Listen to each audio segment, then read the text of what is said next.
សួរថាអ្នកណាយល់អារម្មណ៍មួយនេះថ្ងៃបនចូលឆ្នាំគ្រប់គ្នាគេសប្បាយខាក្អាយជួបជុំញាតិមិត្តកំសត់អីតែបរមម្នាក់នេះនឹកប្រពន្ធខ្លាំងពេកទ្រាំមិនបានសុំប៊ូស្រង់ឡើងឆាកច្រៀងផ្ដាំទៅប្រពន្ធដែលនៅលើមេឃធ្វើឲ្យគ្រប់គ្នាស្ទើរអួតដើមក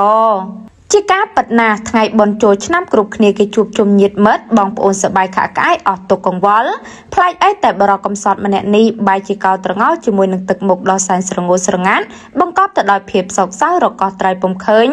ដល់ពេលពិធីក៏ដេញដោលសួរចុះឡើងទៅដឹងថារូបគាត់ទៅតែបាត់បង់ប្រពន្ធស្លាប់ចោលថ្មីនេះភ្លាមនោះស្រាប់តែបងប្រុសកំសត់នឹកប្រពន្ធខ្លាំងពេកសម្រាប់ចិត្តអស្ទស្ទើសូមពិធីក៏កម្មវិធី Boost Strong នៅប៉ោយប៉ែតឡើងច្រៀងចម្រៀងមួយបទផ្ដាំផ្ញើវេហាទៅកាន់ប្រពន្ធដែលនៅលើមេឃទាំងក្តីនឹករលឹកធ្វើឲ្យគ្រប់គ្នាក្តុកក្តួលស្ទើរអួនណាស់ដើមកភ្លាមខ្ញុំសូមជម្រាបជូនបទនេះតែ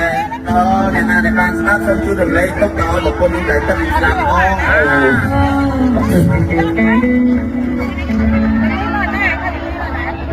អូមែនតា